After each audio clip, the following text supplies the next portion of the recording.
Need for Speed ist mit Sicherheit eine der bekanntesten Marken von Electronic Arts, aber auch diese Reihe hat irgendwann mal angefangen. Und zwar 1994 auf dem 3DO und 1995 auf dem PC. Da kam der allererste Teil, The Need for Speed. Das ist 30 Jahre her und ich wollte wissen, macht dieses Spiel noch Spaß?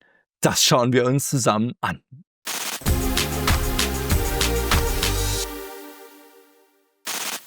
Damals habe ich The Need for Speed tatsächlich wie viele meiner Spiele mit meinem Mach 2 gespielt von CH Products. Ich habe es probiert, es geht immer noch relativ gut, auch wenn er komisch aussieht. Mit Lenkrad geht leider gar nicht, aber ich habe festgestellt, die optimalste Methode, es ist eben ein Arcade Racer, ist tatsächlich mit einem Gamepad. Ist für mich ungewöhnlich, in dem Fall macht es aber Sinn und so probieren wir es aus. Los geht's! Oh, ich bin gespannt, wahnsinnig gespannt.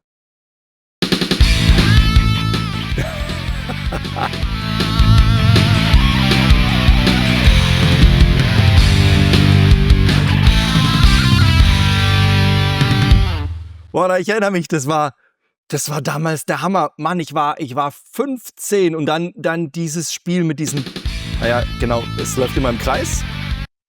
Dieses Spiel mit diesen Videosequenzen auch in den Menüs. Ich freue mich drauf, wahnsinnig. Road and Track, The Need for Speed. Genau, hier können wir auswählen, gegen wen fahren wir. Wir können gegen einen Gegner fahren, wir können übrigens auch über Modem fahren. Wir können gegen verschiedene Autos fahren, die wir auch selber fahren können, alle. Wir können aber auch gegen ein ganzes Feld Fahrern fahren. Und wir können natürlich auch eigene Autos auswählen. Das Coole war damals, es gibt über jedes Auto eine Reihe von Infos. With its all-wheel drive system configured to drive the front wheels only when the rears start spinning, the Diablo VT retains its rear drive character, but with an extra margin of stability. Although aggressive use of throttle can still bring the tail out, power oversteer is much... Ja, der Wahnsinn. Und das Coole war, in der deutschen Fassung war der Sprecher Egon Högen der Sprecher des 7. Sinns. Ich blende es euch gerade mal ein, hört mal zu. Denn die Viper ist ein Auto, das man rund um den Motor gebaut hat. Einen donnernden 8 Liter V10 mit 400 PS.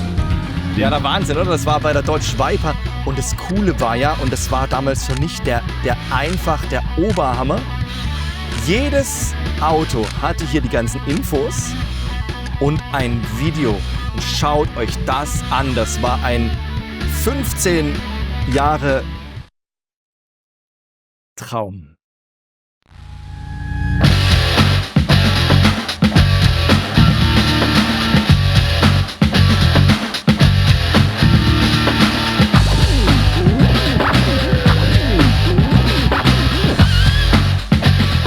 Herrlich, oder?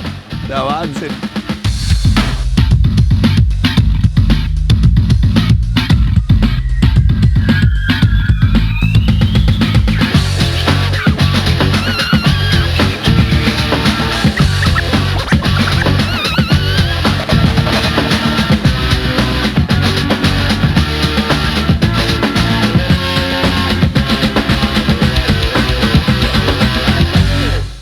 Diese Musik und dieses Video habe ich immer noch im Ohr bzw. im Auge. Ich erinnere mich, das habe ich so oft angeschaut, weil ich die Viper fand ich so genial. Es war, ja, ich hatte noch keinen Führerschein. Egal, also jedenfalls, das war bei Need for Speed 1 echt cool, dieser Realismus gerade, diese Informationen, alles was man über das... Car show sweetheart to production vehicle in just 3 years. The Viper has put Chrysler back on the supercar map in bold block letters. Und dann auch Fotos ohne Ende mit Details und allem Informationen. Also es war ein absoluter Traum für Teenager. Wir fahren den Lamborghini. Und das Coole ist, es gibt nicht nur Rundstrecken. For this one, it's a trek through Alpine country. Habt ihr das gehört? Pass mal auf. Hör mal zu. Strap on your lederhosen for this one. Grab It's a on your trek through Lederhosen. Alpine Ja, country. genau, es geht durch die... Starting with an ascent on Es geht some durch wide die forested Alpen. roads, Schaut mal, you'll es soon ist find nämlich the air nicht nur thinning and the road narrowing. ein Expect a lot of Rundkurs, cliffs, tunnels, and es tight roads. ist tatsächlich Passing gets ein... tough on winding single-lane roads, so you'll need to get creative if you want to climb. eine Etappenstrecke und das fand ich damals der Hammer. Das haben sie auch später in Teil 2 dann schon weggelassen und es hat mir so wahnsinnig gefallen, dass man hier Etappen fahren konnte. Das ist ein Rundkurs. Rundkurs, das kann man mal gucken, was This das drauf. closed circuit speedway is a little bit different. Hier Rundkurs, Rennkurs, ne, da kann man dann auch. Und dann gibt es eben City, Coastal smell of the und Strap on your Alpine und das lederhosen sind for die, this. das sind die Strecken, die man etappenweise fahren kann. So, wir gucken noch kurz in die Optionen. Graphics Detail haben wir alles auf voll. Ich zeige euch mal ganz kurz, wie es aussieht, wenn man auf VGA fährt. Da sehen wir dann ganz deutlich den Vergleich. Also das ist schon wirklich, wirklich ein krasser Unterschied. Ich weiß auch nicht mehr, ob ich es damals auf SVGA oder auf VGA gespielt habe. Da kann ich mich nicht mehr dran erinnern. Es ist natürlich in SVGA deutlich schöner. So, aber jetzt fangen wir endlich an. Ja, ich würde sagen, wir fahren eine Runde. Und dann schauen wir mal, ob ich es noch kann. Es ist ja lange her. Man kann übrigens auch natürlich mit Außenkamera fahren. Ich mag aber tatsächlich diese Perspektive überhaupt nicht. Ich fahre bei diesem Spiel wahnsinnig gern in der Cockpit-Ansicht. Es gab auch noch Cockpits. Schaut euch das an, es gab richtige Cockpits. Und ganz ehrlich, das war damals der Hammer. Dieser Detailreichtum, diese Grafik, diese Geschwindigkeit, the need for speed. Und es gibt Polizei. Und wenn sie einen dreimal... Und es gibt übrigens auch Verkehr. Wenn man gegen die Gegner fährt, also gegen die Horde, dann fährt man nur gegen die anderen. Wow, hoppala! Vor lauter Quatschen. Ah! Nein, nein, nein, ich darf sie nicht vorbeilassen. Wenn man sie vorbeilässt, dann hat man schlechte Karten. Weil irgendwann, wenn sie vorbei sind, muss man bremsen.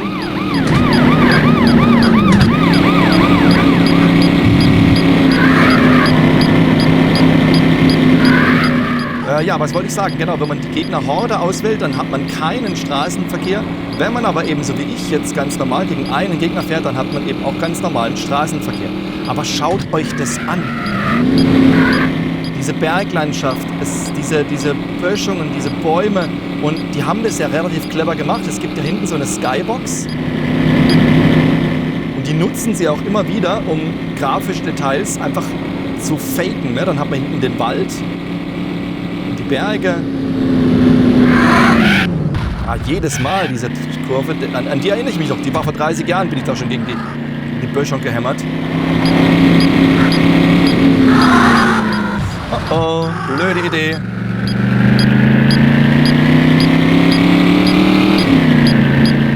Man kann an der Polizei übrigens auch langsam vorbeifahren.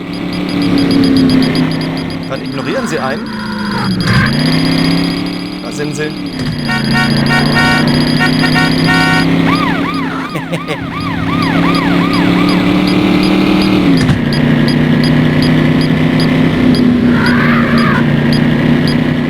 Da hinten, ne, die Skybox hat hinten so einen See und den sieht man jetzt auch schon, als würde man wirklich auf den See zukommen. Das heißt, sie haben... Wow! Hoppala! Ja, die Autos sind Gott sei Dank unkaputtbar.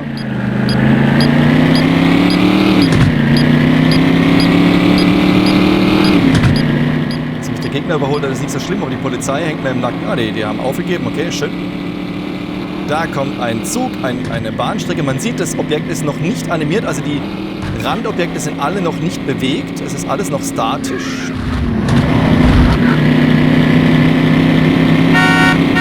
Weg da! Also, es ist einfach klasse. So, nächster Bahndurchgang.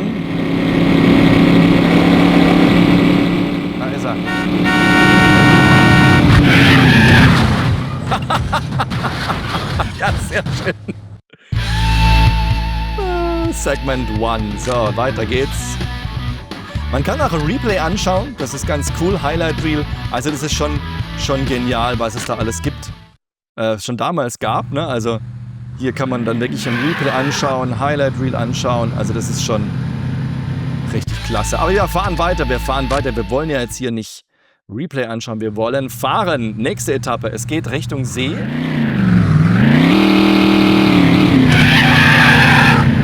Es geht Richtung See und dann geht es in die Höhe Richtung schneebedeckter Berge. Ja, sehr gut. Das Tolle ist ja, die Autos, sie fahren sich natürlich unterschiedlich. Es ist noch sehr arcade-lastig, ganz klar. Es könnte auch ein bisschen direkter sein, die Steuerung und alles. Es ist ein bisschen schwammig, wackelig, aber es ist echt okay. Ich Idiot.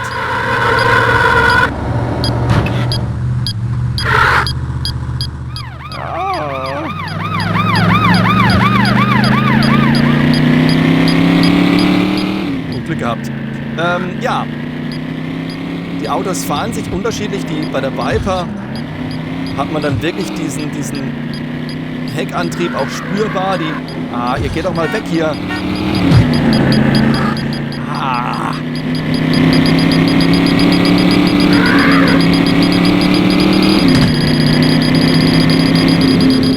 Hoppla!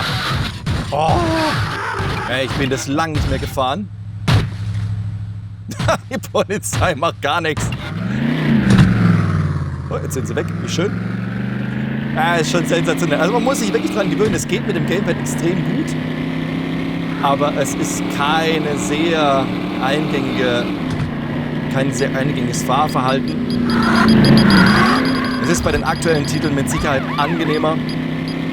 Wie gesagt, ich habe es probiert, mit Lenkrad geht gar nicht. Jetzt schaut mal, jetzt kommen wir Richtung See. Schau mal, da ist der See. Das fand ich damals genial, diesen Blick auf den See und diese Brücke und herrlich, herrlich. Dann geht es über diese Brücke rüber im langen Bogen. Da ist ganz schön was los hier. Ich wollte ihn wegschieben.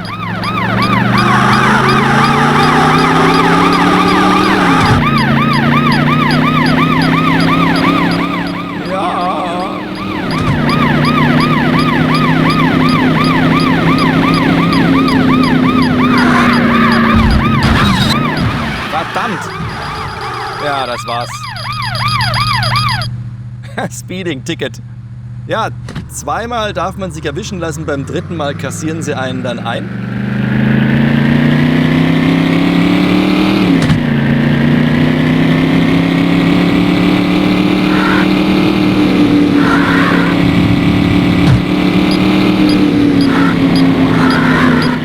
Die Polizei haben sie ja dann im zweiten Teil witzigerweise weggelassen, wenn ich mich recht entsinne. Der zweite Teil hat mir überhaupt nicht gefallen. Dann kam Teil 3, Hot Pursuit. Da war es dann richtig cool mit Funkverkehr schon. Und dann, muss ich sagen, habe ich die Reihe ein bisschen aus den Augen verloren. Und bin dann erst mit Underground wieder eingestiegen. Underground hat mir auch extrem gut gefallen. Und dann wurde es bei mir immer weniger mit Need for Speed. Aber ich muss sagen, Teil 1 hat immer... Hoppla, ja, was ist hier los? Ich quassel zu viel.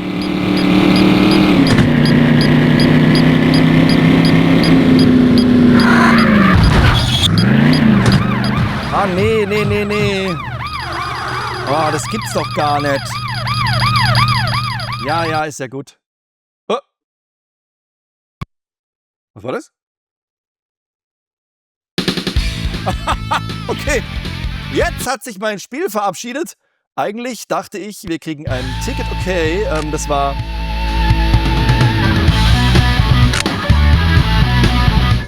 seltsam. Okay, also ihr habt es mal gesehen. Ich würde sagen, wir fahren noch auf der Küste entlang, nehmen ein anderes Auto, vielleicht nicht ganz so schnell, aber eine Porsche.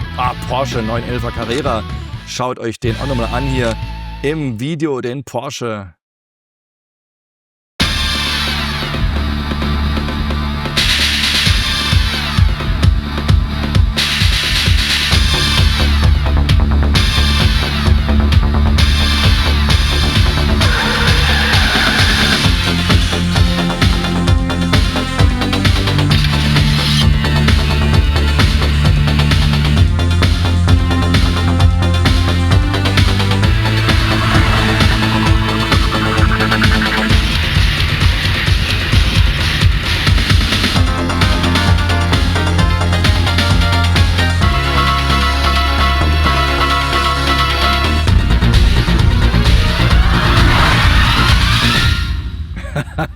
Das ist so krass, oder?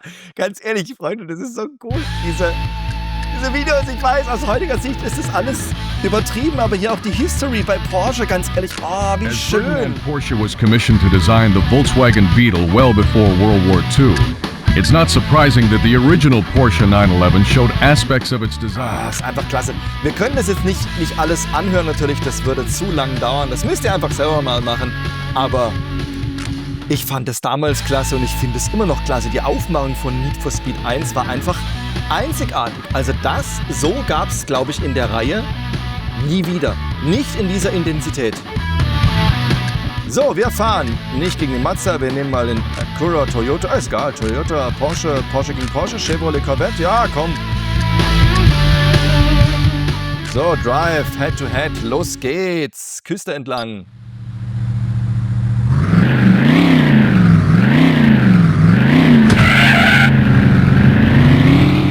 Und ihr seht auch immer schön die unterschiedlichen Cockpits, also es ist alles einfach liebevoll gemacht. Aber Grafik natürlich, es gibt kein Environment Mapping. Die Autos sind stumpf, die haben noch keine Reflexion oder so. Das gab es damals noch nicht.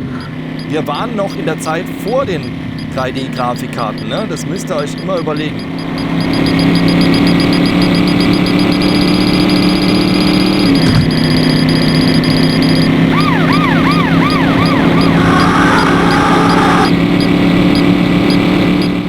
Wunderschön, oder die Küste entlang. Also ich muss sagen, die Settings haben sie echt gut designt. Man hatte so richtig einen Eindruck, wo man sich befindet. Detailreich, tolle Grafik.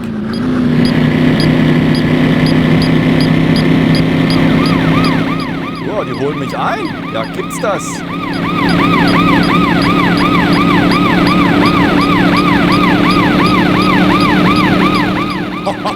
Jetzt wird's ja richtig actionreich hier. Meine Fresse.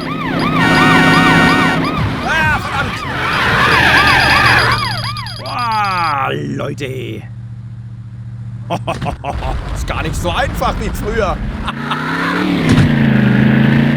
Ja, Wahnsinn.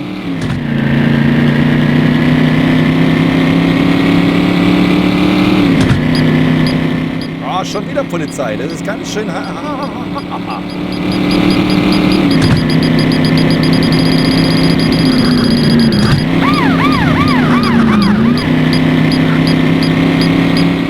Aber ich muss echt sagen, die Strecken sind klasse.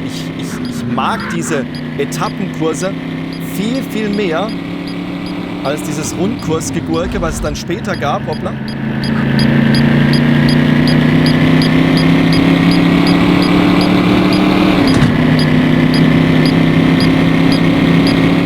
Und ich weiß nicht, Etappenkurse gab es, glaube ich, auch nicht mehr nach Teil 1, oder? Ich meine, klar, irgendwann wurde es dann Open World. Da war das natürlich eh hinfällig. Also ich erinnere mich, Underground hat mich damals extrem beeindruckt mit dieser Stadt, diesem Stadtgebiet und dem Tuning und allem. Das fand ich extrem cool, das war natürlich toll, das war neu, aber so dieses Feeling von Need for Speed 1 hier an der Küste entlang ist doch wunderschön gemacht, oder?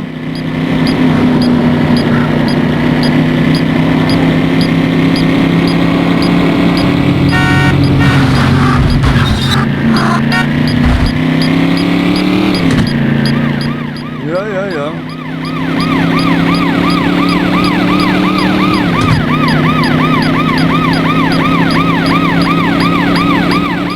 Schau in den Rückspiegel. Nein, nicht.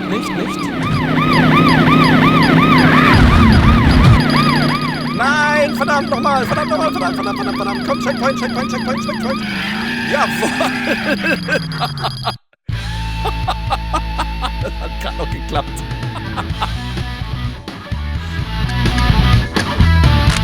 Superklasse, sehr schön. Jetzt starten wir an der Küste ganz oben. Ah, ist genial.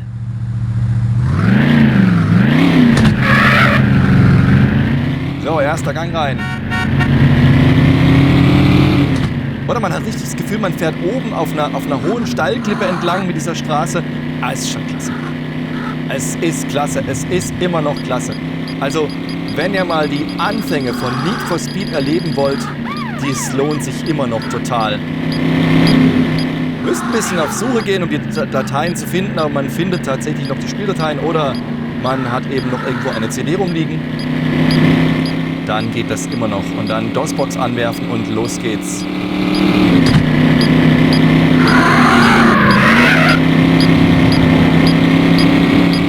Oh, wunderschön, da hinten kommen die Ballons. Über die Wiese, rüber, runter von der Küste, rein ins Land.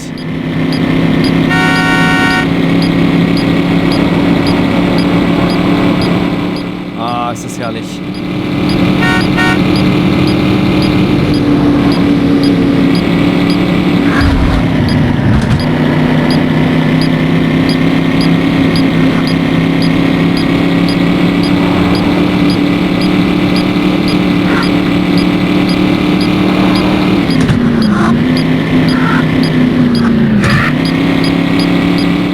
Boah, die Polizei ist schnell, ja? Merkt ihr das?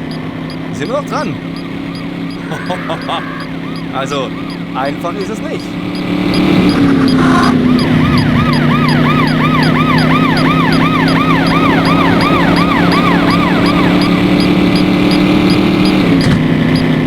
Ich glaube, jetzt sind sie hängen geblieben. Hoppla, ich auch. So, und jetzt geht's wieder weg von der Wiese, jetzt wieder ran zur Küste. Ah, es ist einfach toll. Ich liebe es. Need for Speed 1, diese Etappenkurse. Eine Augenweide damals. Es war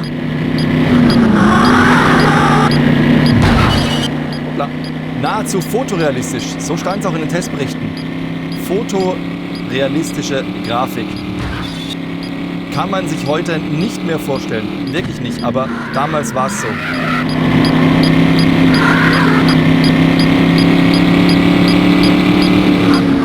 Hoppala, das war klar. Wenn ich da über die Hügel gehe, kommt mir einer entgegen.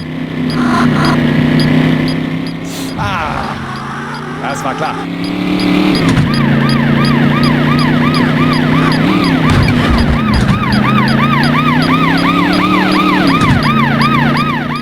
Nö.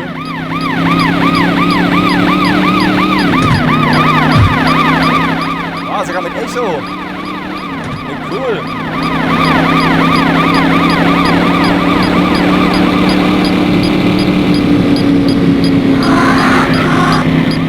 Da sind wir angekommen.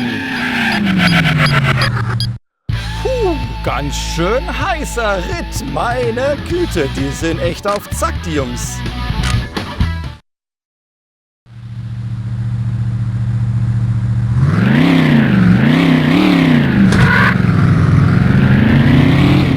Und nochmal an der Küste entlang, jetzt sehen wir, es gibt eine schöne Abendstimmung. Also die Kurse sind wirklich stilvoll gestaltet, das macht echt Laune, das nochmal zu erleben.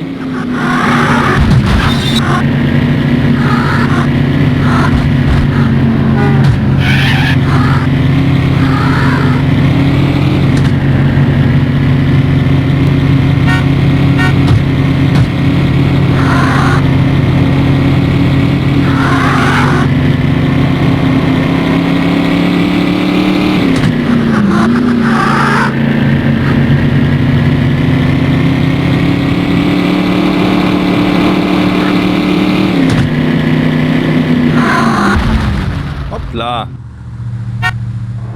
Ah, Rückwärtsgang. Ah, komm schon. Ja, hoch halt, Mann. So, jetzt geht's in den Wald, wie schön. Oh. Hab ich Bock auf Polizei?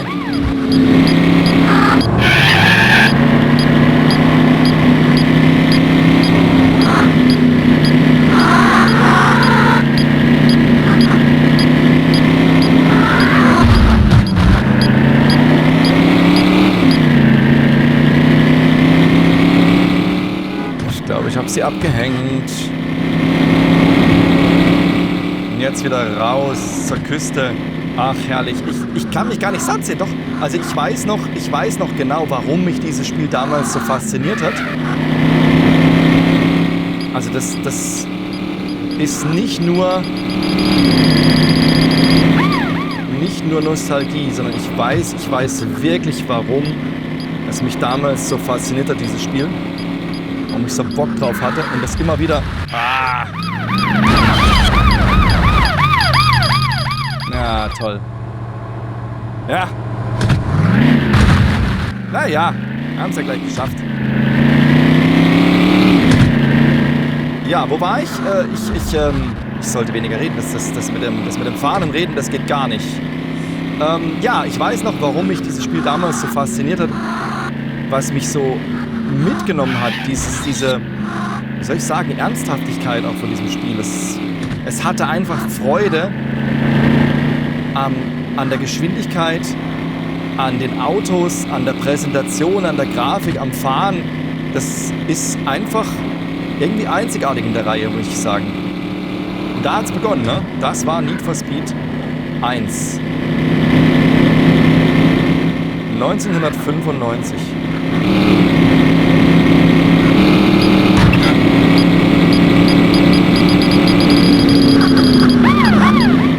Jetzt schön um den Leuchtturm rum.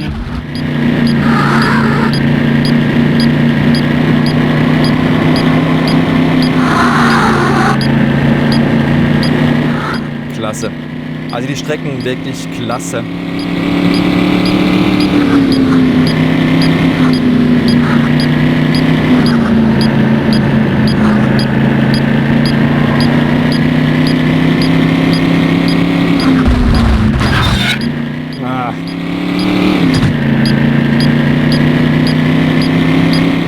Ja, ich weiß nicht, vielleicht hätte ich es mit Tastatur steuern sollen. Ich habe keine Ahnung, vielleicht ging es da besser. Nee, Tastatur geht, keine Ahnung.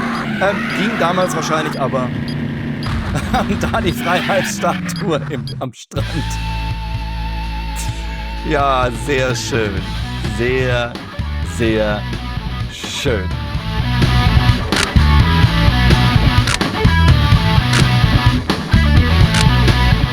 Der Wahnsinn. Wir machen einen kurzen Switch, wir fahren noch eine Runde, aber ich wechsle mal kurz mein Steuergerät. Ich will nämlich noch meinen alten Joystick ausprobieren. Wir sehen uns gleich wieder. So, da sind wir wieder. Ich habe gewechselt auf den guten Mach 2. Damals habe ich es so gespielt und ich wollte wissen, geht es denn immer noch? Wir haben ja noch die City Map. Wir fahren mit der Dodge Viper gegen... Achso, wir könnten mal, pass auf mal, wir stellen mal die Horde ein. Game Mode, Single Mode, Tournament, Time Trial, Head-to-Head, Single Race. Na, Single Race, so, jetzt. Ah, The Pack. Genau, wir fahren gegen alle. Wir fahren mit der Viper, wir fahren in der City und es geht los.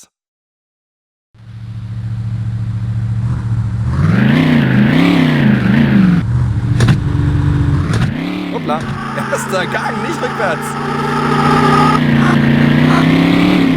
Also man sieht, es ist tatsächlich, es geht noch. Mit dem Stick, mit dem kleinen Stick kann man das extrem fein steuern.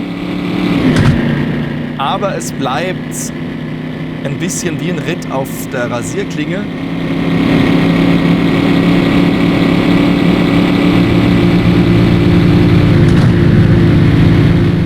Ja. Aber auch die City Map, echt toll, toll, toll.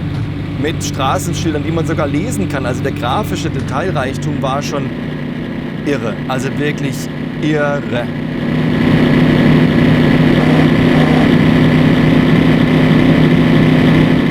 Also man sieht sofort, jetzt gibt es keine Polizei. Nur die Gegner.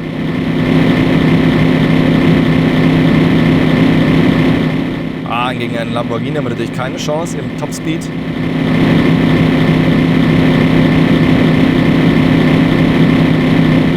Da geht's durch die Vororte der Stadt.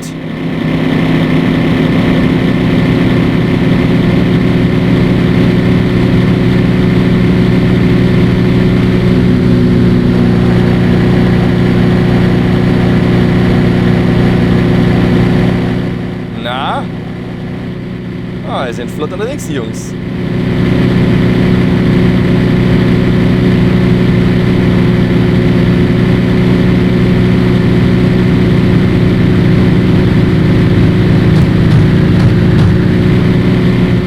Ah! Lass mich! Lass mich vorbei.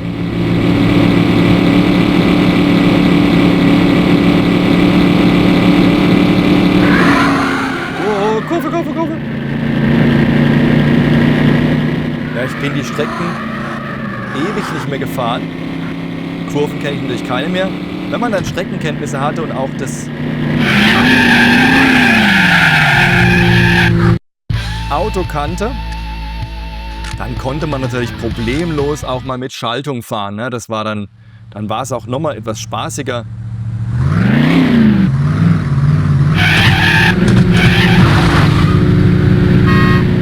Ja, ist ja gut.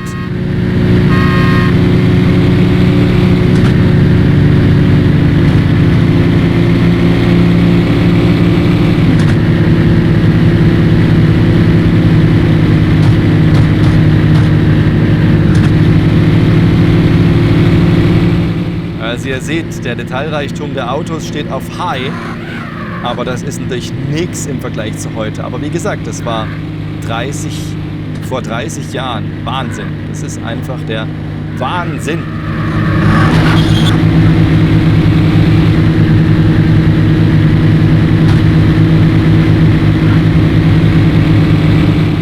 Da sind noch keine Reflexionen auf den Scheiben, nix.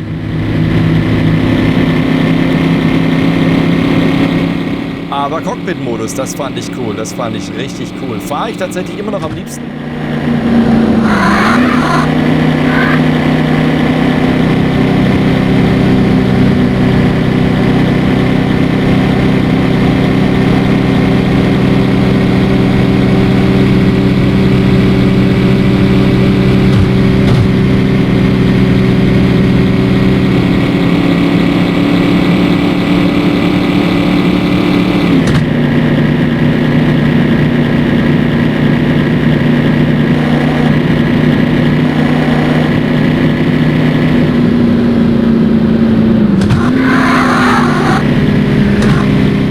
Jetzt wieder schön die Brücke hoch, oben rüber, also grafisch einfach herrlich. Also ich finde, sie haben das ganz gut kaschiert mit der Viewing Distance, also mit der Entfernung, die man sehen kann. Die ist natürlich beschränkt, aber sie haben das echt gut gemacht. Also wenn ich da jetzt an mein Gameplay-Video von High Octane denke, wo wirklich dieser Nebel ja nach extrem kurzer Zeit schon kam, also da muss ich sagen, war Need for Speed wirklich, wirklich herausragend.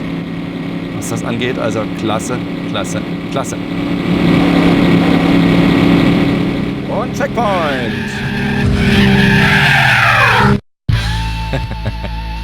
Sehr schön. Und Segment 3.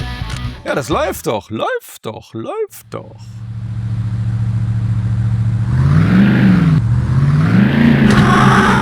Wenn ich nicht mal verschalten würde. Ah!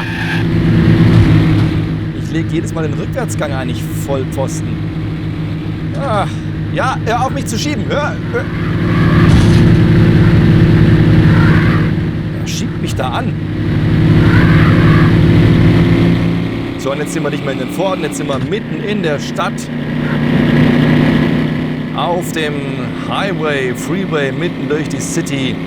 Klasse, klasse, klasse, klasse.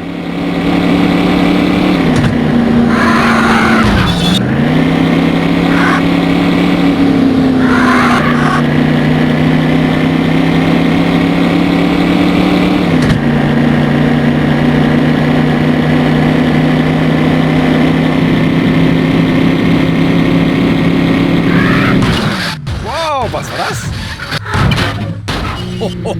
Ja, geht's noch. Ah ja, klasse. Freunde. Das war ja was. Ja, so kann man natürlich auch Plätze verlieren. Ich weiß gar nicht, woran ich angestoßen bin.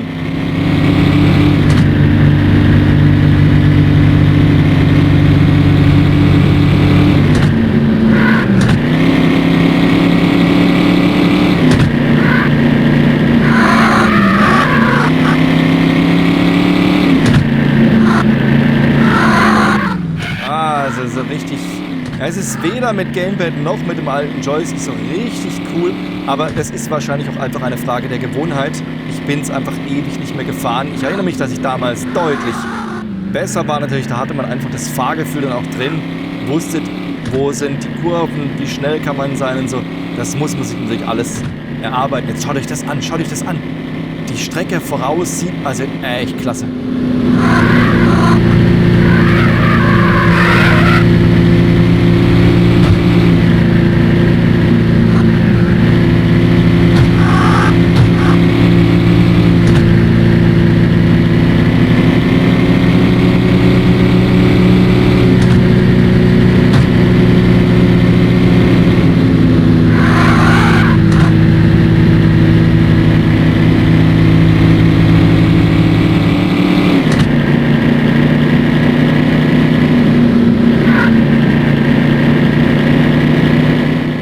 Das Gefühl, wenn man zurückliegt, dann machen es einem die Gegner ein bisschen einfach und geben einem eine Chance, auch wieder aufholen zu können. Jetzt geben sie auch Gas, aber wenn man weiter hinten ist, dann scheinen sie dann doch fair zu sein. Oh, schön, da mitten durch die Wolkenkratzer durch.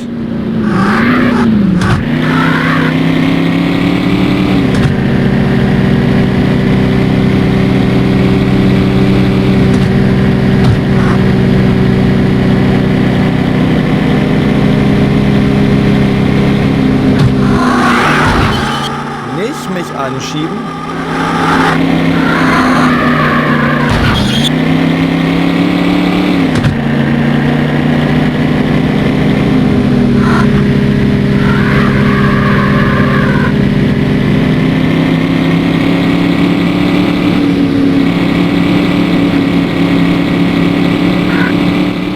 So, wir haben es gleich geschafft.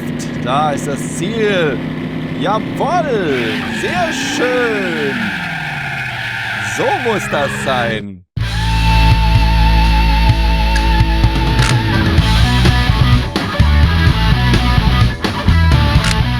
Klasse. Ja, die ganzen Statistiken natürlich. Und so, wir sind noch einmal zurückgesprungen auf den Alpinkurs. Wir sind wieder an der Brücke.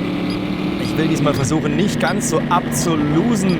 Es läuft besser. Ich bin scheinbar doch diesen Joystick, auch wenn er noch so komisch aussieht, einfach gewohnt in vielen, vielen Spielstunden damals. Ja, kaum fange ich an zu reden, wird es wieder schlimmer. Also wie gesagt, es steuert sich mit dem Joystick ganz gut, es steuert sich auch mit dem Gamepad eigentlich ganz gut. Ich bin einfach kein extrem guter Gamepad-Spieler. Lenkrad wäre mir lieber, ich habe es probiert, es geht gar nicht.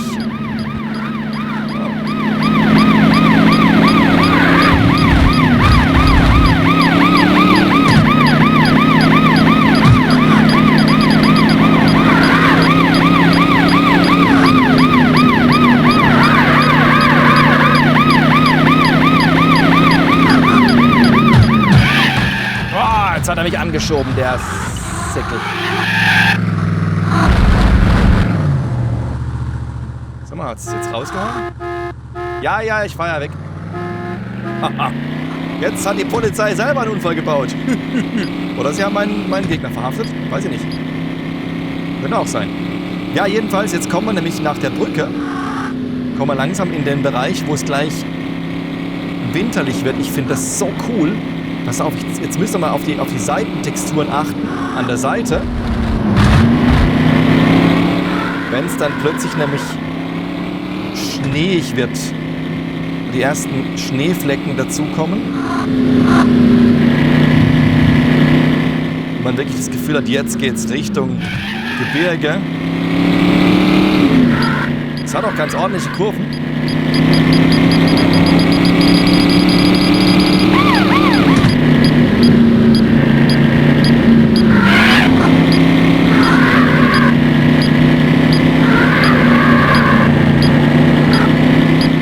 Also wirklich klasse. Klar, das sieht man jetzt auch hier rechts, die Bäume sind halt eine Tapete. Ist ja logisch, ich meine, das Ding ist 30 Jahre alt. Da war grafisch eben noch nicht so viel. So, wo kommt jetzt der Schnee? Es müsste eigentlich gleich losgehen. Auf der letzten Meile, glaube ich, war's. Jetzt, schaut mal da. Da kommen Schneereste. Jetzt werden die Bäume weiß. Ich finde es so cool. Ich fand es damals so der Wahnsinn. Ich dachte so, wow, wie genial ist das denn? Ich als Alpenfan. Und dann hier fährt man und dann geht es plötzlich über in den verschneiten Teil der Berge. Das ist einfach Einfach wunderschön.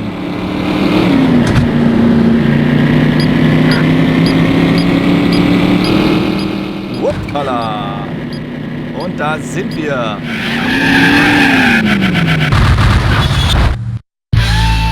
Klasse. So, jetzt können wir uns nämlich die dritte Etappe auch noch anschauen. Und dann ist es Zeit für ein Fazit. Jetzt schaut mal, schön. Jetzt sind wir. Welcome to Golden Horns National Park. Und da sind wir mitten im Schnee und jetzt ist auch die Straße anders. Da sind die Schranken vom National Park. Ach, klasse, oder? Es ist so herrlich. Ich finde dieses Spiel so wunderbar immer noch.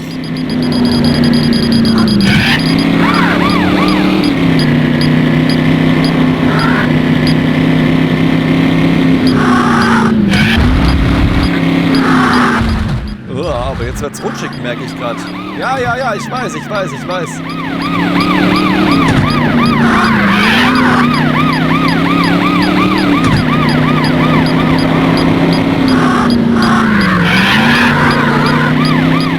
Also nichts mehr mit Vollgas hier. Das ist wirklich ein bisschen wie ein Ritt auf Eiern.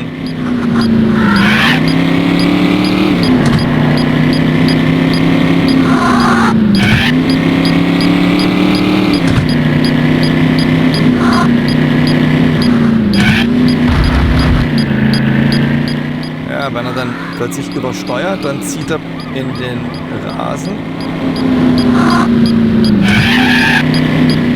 Klasse hier, oder? Zwischen den Felsenwänden durch. Durch die Höhle durch. Herrlich. Ich liebe es. Hoppla. Vor lauter Gucken. Ja, lass mich. Geh weg.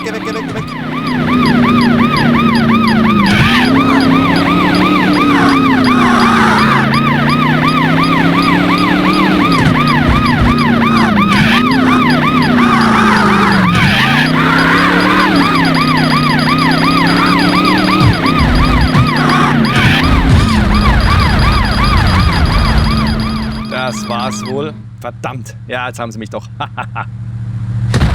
Egal. Es ist super klasse. Ich konnte euch zumindest diese letzte Etappe noch zeigen. Das wollte ich unbedingt noch mit euch anschauen, ehe ich dann auf ein Fazit gehe zu The Need for Speed Teil 1. Oh, nicht schon wieder Polizei, oder?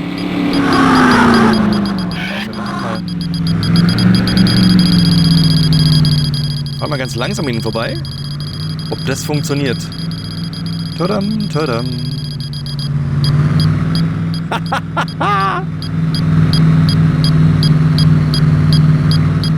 Ja, scheiß drauf. Sehr klasse. Da kann man die Polizei austricksen.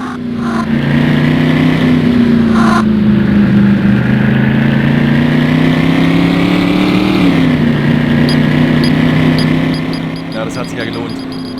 Kommen schon die nächsten. Oh, wieder durch den Tunnel durch. Es ist eine herausfordernde Strecke, ist extrem kurvig. Aber wunderschön, wirklich wunderschön. Wieder Tunnel.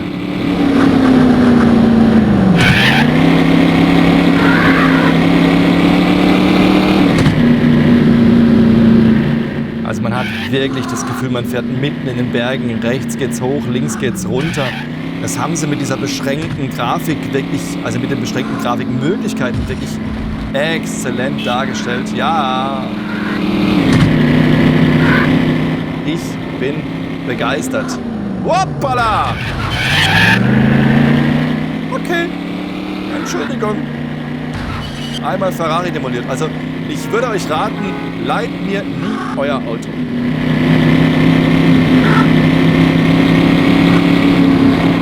Also mein erstes Auto war auch rot. Muss ich mal sagen. Ein rotes, wunderschönes Auto. Es war kein Ferrari, es war ein Polo, aber er war rot.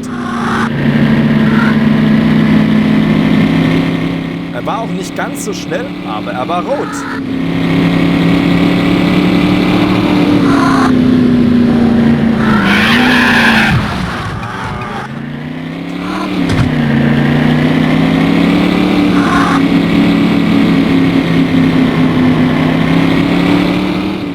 seht ihr, jetzt wird es wieder grüner. Wir kommen aus dem Nationalpark raus, es sind wieder die Schranken, wir sind durchgefahren. Kommen wieder ins offene Land, da ist das Ziel. Ach, ist das herrlich. Also ganz ehrlich, was für eine geniale Strecke. Ich bin begeistert. Ja, jetzt hat sich's. Also irgendwie zickt die Version ein bisschen, aber sei's drum. Congratulations. You've just beat the top speed for this segment. Oh, okay, cool. You have... Ja, sehr, sehr klasse. Und mit dem Blick auf das Video vom Ferrari verabschiede ich mich und wir sehen uns gleich wieder für ein Fazit.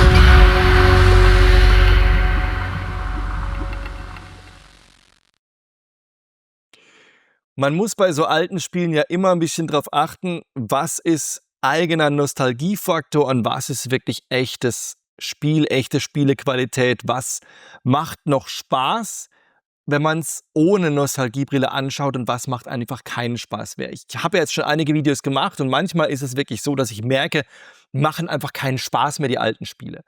Nicht mal mit Nostalgiebrille. Und ich muss sagen, bei Need for Speed 1, The Need for Speed hieß es damals, das ist wirklich noch gut. Also für eine Runde zwischendurch ist es echt gar nicht schlecht. Klar, Retro-Grafik, keine Frage, ist 30 Jahre alt.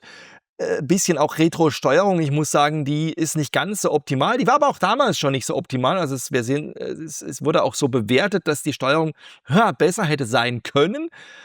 Aber so dieses Gesamtpaket, The Need for Speed Teil 1, das funktioniert immer noch. Und auch wenn die Qualität der Videosequenzen nicht mehr wirklich besticht, so muss ich doch sagen, das ist einfach sensationell, diese Autoauswahl, die Informationen über die Autos. Ich weiß, ich habe die damals wirklich auch, also es war eben nicht nur Beiwerk, sondern für mich war das damals extrem spaßig, sich da durchzuklicken. Ne? Man war 15, man hatte noch keinen Führerschein, man hat von seinem ersten Auto geträumt, das durfte natürlich rot sein. Preis spielte keine Rolle und dann war natürlich Information über einen Dodge Viper oder über einen Lamborghini oder wie auch immer, das war einfach herrlich. Diese Videos, diese vielen Fotos, die Informationen, das war einfach klasse. Es war wie Quartett spielen mit den Kumpels auf dem Schulhof. Also Need for Speed damals richtig klasse. Heute trägt es das natürlich nicht mehr ganz so. Da muss ich sagen, ist der Umfang jetzt auch nicht mehr ganz so ausreichend, wie man das vielleicht haben möchte. Wobei, wenn man sich reinfuchsen will und dann auch mit Schaltung fährt, nicht wie ich, und dann gegen die Gegner und Polizei, Bestzeit jagen und so, dann kann man schon eine ganze Weile Spaß damit haben. Aber ich würde mal sagen, es ist eher für eine kurze Runde geeignet. Aber dafür immer noch ziemlich gut. Auch die PC Games hat Need for Speed natürlich getestet. Hier in Ausgabe 1195 war es drin, The Need for Speed, ein Testbericht für diese Rennspiellegende. Damals wusste man nicht, dass es eine ganze Reihe geben sollte. Das war der erste Ableger. Und aber auch hier ist davon gesprochen, dass die Grafik wirklich fotorealistisch ist. Ne? Ja, fotografiert heißt's.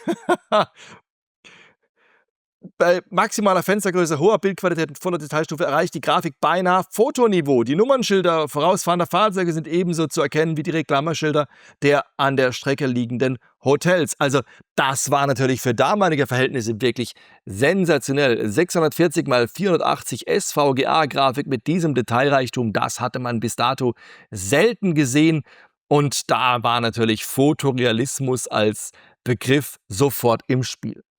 Die Rennstrecken wurden hier vorgestellt, die Autos wurden vorgestellt und es wurde natürlich auch ein Statement abgegeben. Spielspaß 85%, Handling nur 75%. Das ist eben das, was auch hier im Wertungskasten, im Meinungskasten dann geschrieben wird. Für einen absoluten Top-Hit hätte die Steuerung aber ein wenig direkter und zugänglicher sein müssen. Dennoch besteht für Bleifuß-Fans überhaupt kein Anlass, an diesem Programm vorbeizugehen. Das war definitiv so, das habe auch ich nicht geschafft, an The Need for Speed vorbeizugehen. Und wir sehen ja, was draus geworden ist. Eine riesen Reihe. Denn selbst wenn man die Nebenspiele auf Mobile oder Ableger oder sonstige weglässt, ist sogar die Hauptreihe gigantisch. Es gab eben The Need for Speed, dann The Need for Speed, dann war es The weg, dann war es nur noch Need for Speed 2, Need for Speed 3, Hot Pursuit, das fand ich auch richtig klasse. Dann Need for Speed High Stakes, Need for Speed Porsche, dann Hot Pursuit 2 und dann kam Underground. Underground war auch wieder einer meiner Favoriten. Underground 2, Most Wanted, Carbon, Pro Street, Undercover, Shift, Hot Pursuit, nochmal, The Run, Most Wanted, Rivals, dann kam das Need for Speed Reboot 2015, Payback, Heat und Unbound. Und ich weiß gar nicht, wo wir jetzt gerade stehen. Keine Ahnung. Habe ich gar nicht nachgeschaut. Ich bin aus der Reihe irgendwann ausgestiegen, aber ich erinnere mich immer noch wahnsinnig gern an diesen allerersten Teil von The Need for Speed. Tja. Was bleibt? Ganz ehrlich, das lohnt einen Blick, einen Retro-Blick. Wenn ihr es damals gemocht habt, dann sowieso. Wenn ihr es nicht gemocht habt, dann würde ich sagen, lohnt sich der Blick, um zu verstehen, wo die Reihe herkommt. Für einen Abend, ja, ein Abend ist auf jeden Fall drin. The Need for Speed Teil 1 hervorholen und damit nochmal einen Abend lang Spaß haben. Das ist allemal drin. Also, ja, kann man echt nur empfehlen. Ja, ihr merkt, es hat mich gut gepackt. Es hat mich einfach gepackt. Es war damals einfach total meins und ich merke, es macht immer noch Spaß. Vielen Dank, dass ihr wieder dabei wart bei diesem Rückblick auf eine der Spieleperlen der 90er Jahre. Es würde mich auch freuen, wenn ihr wieder bei einem meiner anderen Videos dabei seid. Entweder wieder bei einem alten Game oder einem der PC Games Hefte. Bis dahin habt Spaß, zockt ein bisschen und dann sehen wir uns vielleicht genau hier auf diesem Kanal wieder.